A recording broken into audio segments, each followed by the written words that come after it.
anulable del negocio, está haciendo referencia a la nulidad relativa. ¿Cuándo es anulable el contrato? Cuando esta declaración de voluntad emane de error, dolo, de simulación o de violencia. Y cuando habla de que la nulidad no puede ser pedida, estamos haciendo referencia ya a la acción procesal, al planteamiento de una demanda ante el órgano jurisdiccional competente.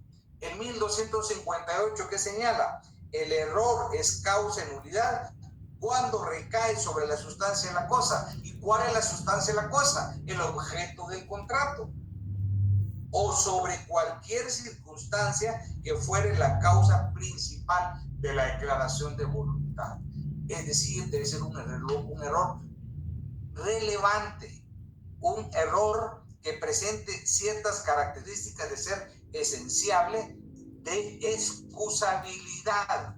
No es cualquier error, un error, insisto, reitero, relevante de conformidad con el 1258. El 1259 hace referencia a otro tipo de error, un error sobre la persona.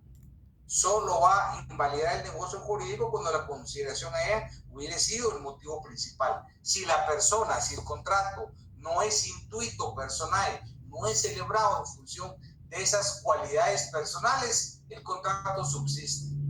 Pero si yo estoy buscando a un profesional, a un médico, en atención a su experiencia, a su formación académica, es intuito personal. Aquí sí viene a ser causa principal. Y si por error me atiende otra persona que no era el profesional solicitado, se invalida la celebración de ese contrato porque está celebrado en función de sus cualidades personales. Ahora bien, si no es celebrado en atención a cualidades personales, este error de la persona es intrascendente, y al ser intrascendente no provoca esa nulidad. Así que tenemos que identificar el error en persona, el error de identidad y error en las cualidades que en ella concurren. Cambiamos de vicio y nos vamos a la anomalía de la violencia absoluta. Esta es más sencilla poderla explicar y comprender. Para que pueda darse una violencia absoluta, se tienen que dar ciertos ejemplos que voy a citar, que están escritos en la obra. Ejemplos de violencia absoluta que generan esa causal, ese vicio, esa anomalía en los elementos del contrato. Un ejemplo de violencia, cuando se toma la mano a una persona para estampar la firma en el documento. Imagínense ese acto de violencia, de estar restringiendo esa libertad de contratarse a café de contrato. Le estoy obligando, estoy tomando la mano a una persona para que imprima su firma.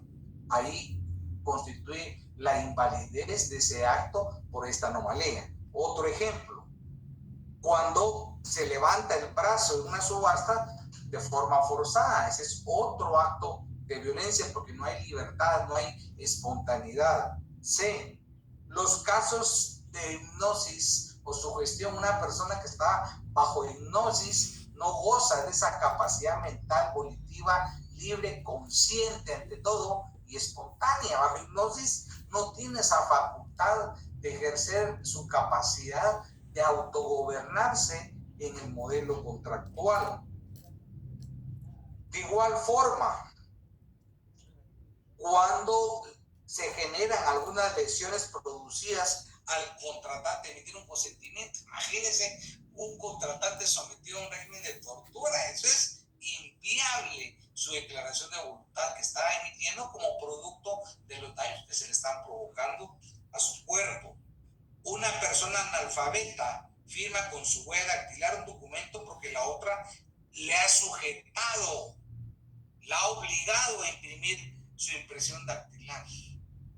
Yo prefiero decir impresión dactilar antes que huella. Por lo tanto, ahí no hay esa espontaneidad, esa libertad para poder emitir el contrato. Aquí, estos ejemplos que he citado, no referimos a la violencia absoluta. Y vuelvo a insistir, tenemos que tener claro cuándo determinadas figuras provocan la nulidad y cuándo ciertas figuras van a provocar la anulabilidad. Por ejemplo, En la repercusión del consentimiento contractual opera de forma diferente en la nulidad y en la anulabilidad. En el artículo 1251 se refiere al caso de la nulidad radical o absoluta del pleno derecho, desde el inicio, dicen otros autores. Y en 1257 se refiere a la anulabilidad, que fue la norma que leyó Oscar. Entonces, tengamos claro esas diferencias, sin perjuicio que más adelante vamos a estudiar los elementos de la nulidad absoluta y la nulidad radical. Vamos a la simulación. Primero, ¿qué es la simulación? La simulación no constituye un vicio en la declaración de voluntad.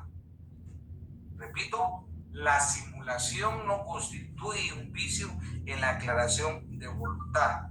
Sin embargo, es importante que conozcamos el perfil, las características y los efectos que produce un acto simulatorio. ¿Qué es lo que están haciendo las partes? Aquí sí hay una clara intención de las partes de ocultar algo, de simular un acto que no es el auténtico, que no es el verdadero, que no es el real.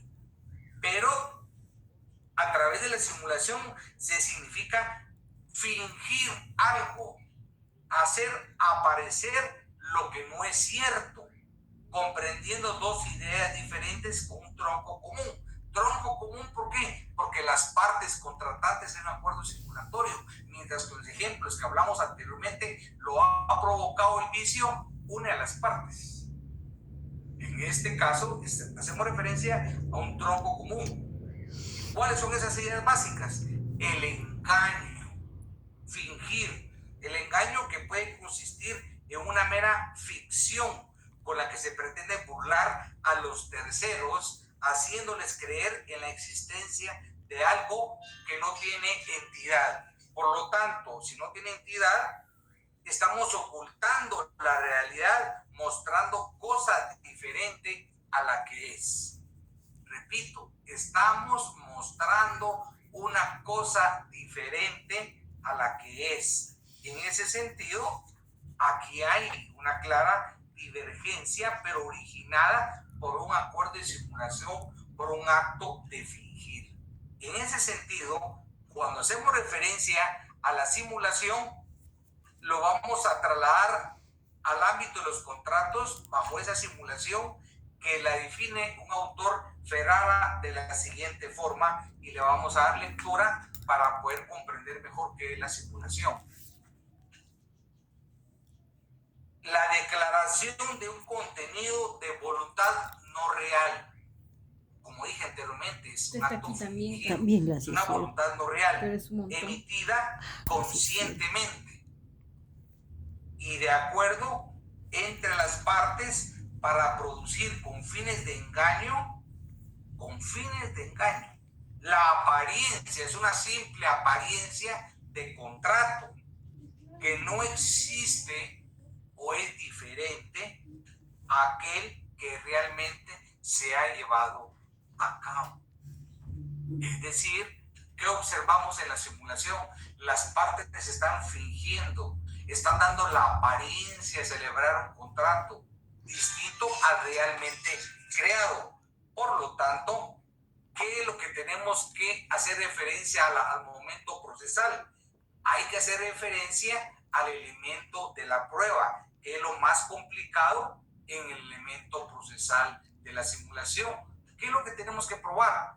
Ese acuerdo simulatorio de las partes. Y eso sucede desde una perspectiva muy complicada. ¿Por qué?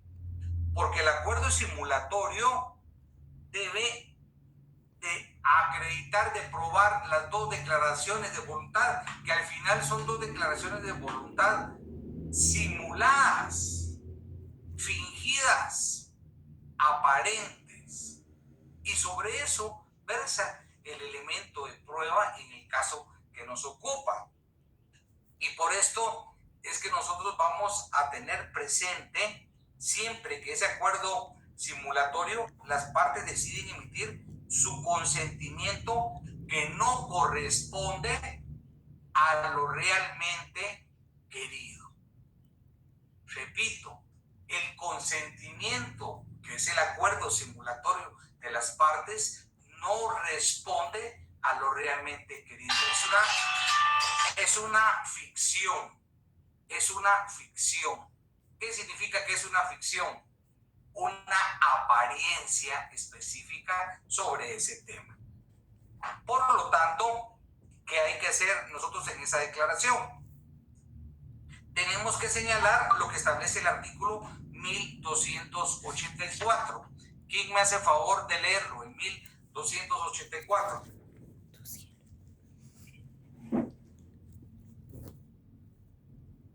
Chelsea, Rocío, ¿puede leer el 1284? Porque tú, muerte tú. 1284.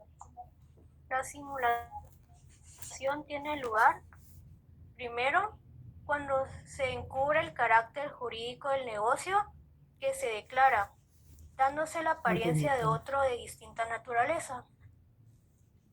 Numeral 2, cuando las ¿Puede quitar partes... su cámara, Chelsea? Ahorita.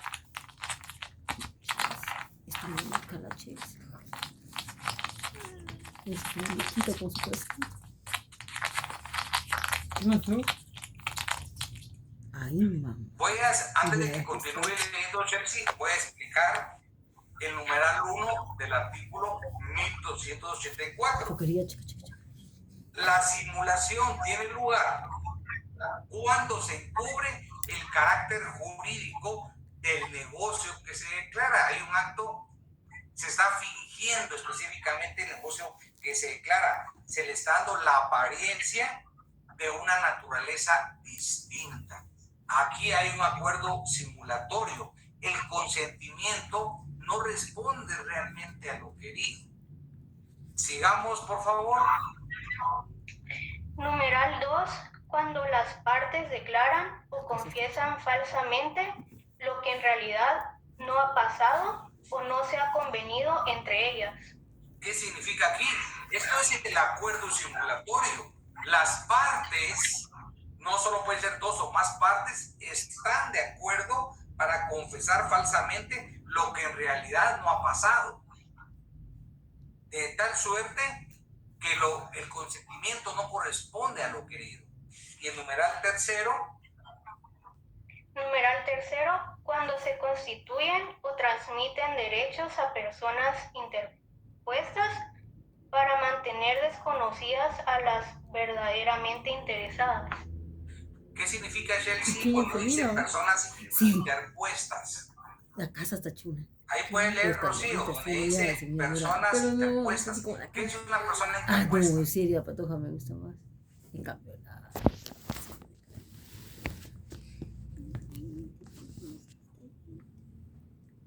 ¿Alguien quiere ayudar a Rocío? ¿Alguien quiere explicar qué es una persona interpuesta? Candy García. Buenas tardes, la licenciada. ¿Puede conectar su cámara? Sí, ya la conecté. Pues yo no estoy segura, pero yo lo que entiendo como una persona interpuesta es el que está a la mitad de... Una duda, ¿a usted es el que le escribí el correo y la llamé hace un momento o no es usted? No, él tiene otros apellidos. Ah, perfecto. Solo el nombre coincide, ¿verdad? Yo creo que sí, como Kevly o algo así. Pero la cosa que no es usted. No. Bueno, la escucha. No estoy segura, pero yo lo que entiendo como una persona interpuesta es que está a la mitad de algo y lo que lo que tal vez podría como que poner de ejemplo sería alguien que está vendiendo sus bienes a una tercera persona que se está divorciando nada más como para que no darle a la esposa porque se casaron en el régimen de comunidad de gananciales, ¿verdad?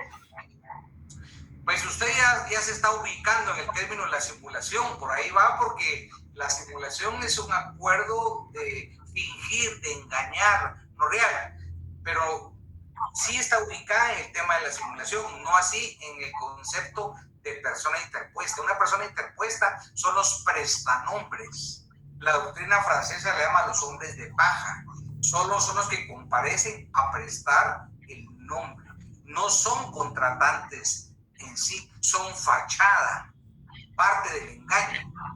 ¿Me explico, Kenny? Sí, está más Usted claro. dice, por ejemplo, que hay secretarias, mensajeros, representantes legales de grandes sociedades mercantiles. Estos son prestanombres, son personas interpuestas. ¿Ya? Sí, ya está más claro. Entonces, el término adecuado es prestanombre. También como le llama el Código Civil, pero sí tenemos que entender que cuando el Código Civil dice, cuando se constituyen o transmiten derechos a personas interpuestas, imagínense, prestanombres, ¿con qué finalidad? Para mantener desconocidas a las verdaderamente interesadas, para ocultar a las partes verdaderamente interesadas en celebrar el contrato. Entonces, a eso se refiere el 1283. Gracias, Katy. El 1285, ¿a qué se refiere? Vimos dos clases de simulación, la absoluta y la relativa. La absoluta es cuando a la declaración de voluntad nada tiene de real. El acto de fingir el acuerdo simulatorio nada tiene de real. Y la simulación relativa es cuando se le da una falsa apariencia que oculta su verdadero carácter. Con base en 1285 podemos diferenciar la simulación absoluta, la simulación relativa. Y en 1286 establece que la simulación absoluta no viene a producir ningún efecto jurídico. La relativa, una vez es demostrada, producirá los efectos del negocio encubierto, siempre que su objeto sea lícito. La simulación no anula el contrato cuando no tiene un fin ilícito ni causa perjuicio a otra persona. La acción de simulación es imprescriptible. Imprescriptible. Catherine Orozco Ramírez, conectemos la cámara. Buenas tardes. En el 1288 señala, la acción de simulación es imprescriptible de las partes. ¿Qué quiere decir eso? ¿Qué significa?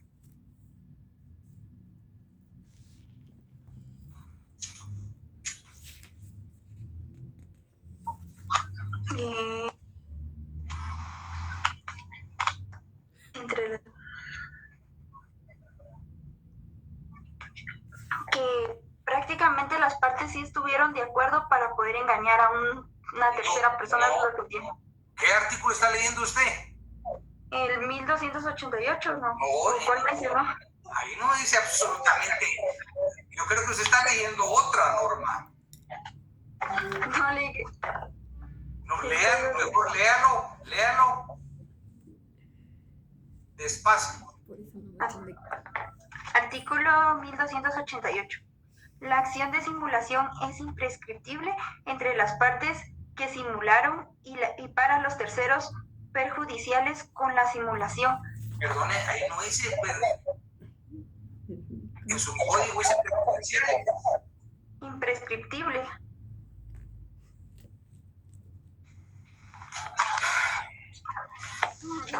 En la segunda línea del 1288, usted leyó perjudiciales. Su código dice perjudiciales. Perjudicados. ¿Es lo Perdón. mismo? No, no es lo mismo. Y una palabra tiene el mismo significado. No. Bueno, ahora que ya leo el artículo, yo necesito que me lo explique.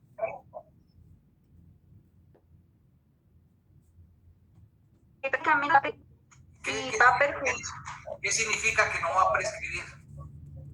¿Qué significa? A mí lo que me interesa es la palabra imprescriptible. Esa palabra es la que me interesa que usted explique.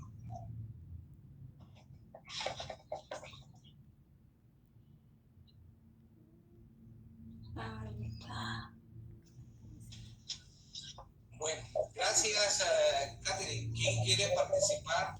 Eso es lo que hace el exterior cuando trabajamos la prescripción. La trabajamos de forma abundante. Lo expliqué en la prescripción. ¿Y a qué se refiere el artículo cuando dice que la acción de simulación es imprescriptible entre las partes? ¿Quién quiere explicarlo? Luis Juan Hernández. Ay, buenas tardes, doctor. Jonathan. No lo interrumpo. No, solo para bueno, tratar de explicarla que significa que no caduca, o sea, que no finaliza entre las partes. Cuidadito, ya te estás metiendo a Honduras. Ya te estás metiendo a problemas. O mencionaste caduca. Esa es una figura diferente, Jonathan. Es cuando no va a perder validez o vigencia el contrato. No, ahí no habla de eso. Dice la acción de simulación, no es el contrato. Jonathan, no te vayas, Jonathan. No, sí va a decir. No, es que, Jonathan, te voy a orientar para que no confundamos. Prescripción es diferente a caducidad. Prescriben los derechos, caducan las acciones. Aquí el código no habla de caducidad, está hablando de la acción de simulación imprescriptible y no habla, como dice Susan, del contrato, está hablando de la acción de simulación. ¿Y qué es eso? La acción que se materializa en el planteamiento de una demanda. ¿Qué implica el 1288? Que la figura de la simulación, al ser imprescriptible, quiere decir que no tiene un plazo determinado en la ley para presentarlo en un órgano jurisdiccional. A diferencia de otras acciones, cobro de deudas, por ejemplo, si no lo planteas dentro de 2 años, hay prescripción de tu derecho. Pero aquí, al regular imprescriptible, significa lo contrario a prescripción. Por lo tanto, puedes plantear en cualquier plazo la acción, porque entre las partes es imprescriptible. Mientras que si hubiera prescripción, plantea la otra parte una excepción de prescripción. Pero no lo confundamos con caducidad. Y la palabra in es en sentido contrario a la prescripción. No hay prescripción.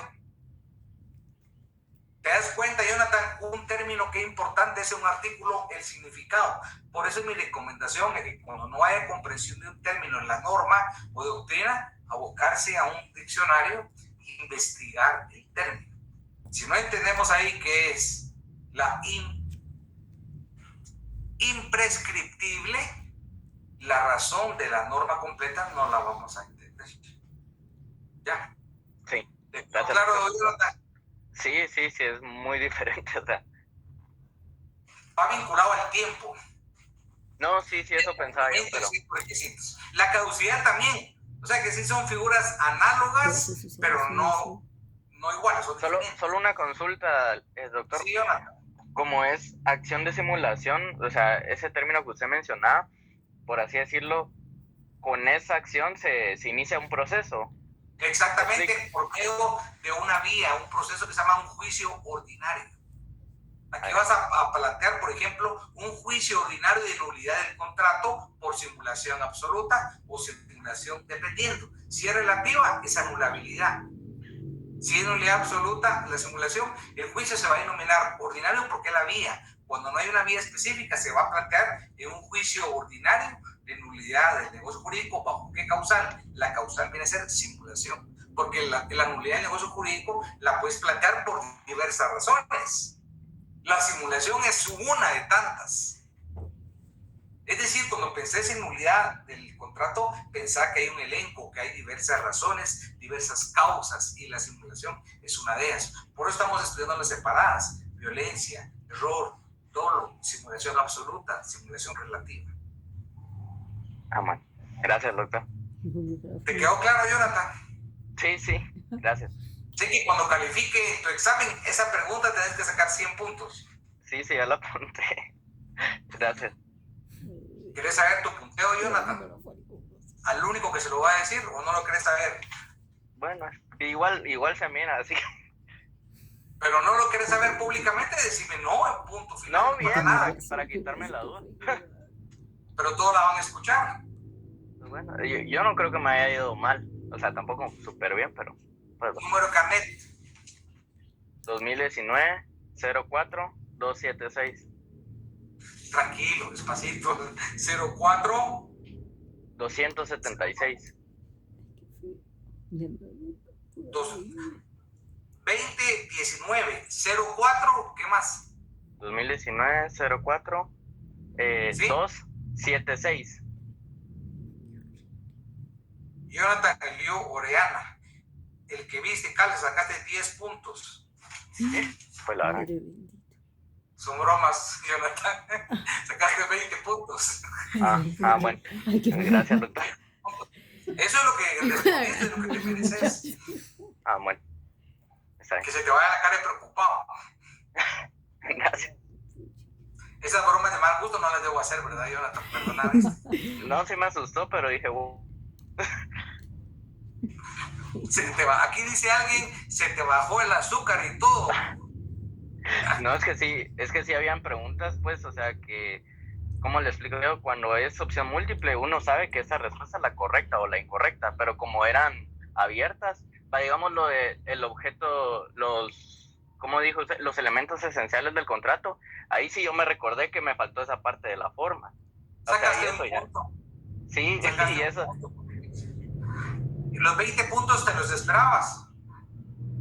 Sí, o sea, no, como le dije, o sea, sabía que no me había ido mal, pero tampoco es así, súper. ¿Me explico? Pues yo considero un buen punteo. Lo que tú hiciste. Sí, pero como le digo, habían preguntas que yo tenía todavía esa duda de, por lo mismo que eran abiertas, no sabía si las respondí bien. Te prometo ya no volverte a hacer una broma a eso, porque ya me preocupé ahí, dice que se te bajó el azúcar y No, todo hombre, eso. si no he comido, nada, es broma. Bueno, Gracias, tiene doctor. buena noticia. Y ya no sigo dando notas porque si no van a invocar el principio de igualdad también los compañeros, pero ya mañana estoy publicando resultados. Por lo tanto, terminamos la clase de hoy con los contratos fiduciarios. El contrato fiduciario es muy claro y lo vamos a diferenciar con la simulación. En el contrato fiduciario, ¿qué es lo que hay? Dos ingredientes básicos que podemos ponerle atención. Es por la confianza que se tiene en otras personas, es por lo que se pone en sus manos instrumentos que no se pondrían al alcance de un extraño. El elemento a subrayar en el contrato fiduciario es la confianza, porque sucumbiría a la tentación de ser suyo los efectos aparentes del contrato. Y aquí cito un ejemplo, lo voy a leer despacio para que todos podamos entender el contrato fiduciario.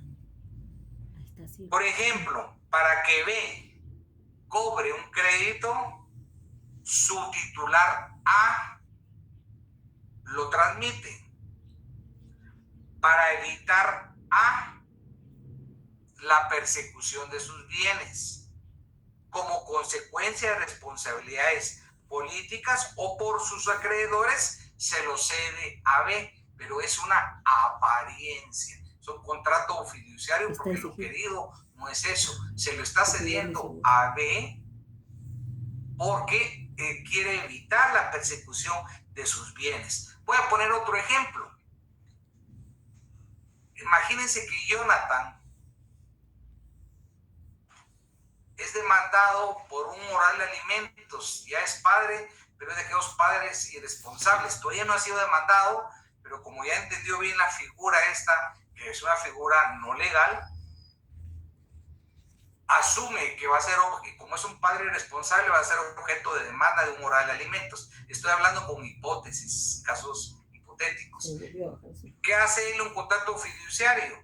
Le cede su bien a nombre de Luis para evadir la persecución del bien, pero que hay un contrato fiduciario, está escondiendo ese patrimonio para que al momento que sea objeto de una demanda no puedan perseguir y ejecutar ese bien. En ese sentido, pues sí se puede perseguir ese bien, pero hay que agotar todas esas figuras y demostrar esa apariencia de contrato celebrado. Y en ese sentido, ustedes van a diferenciar los negocios simulatorios de los contratos fiduciarios para poderlo desarrollar en su casa de forma más despacio.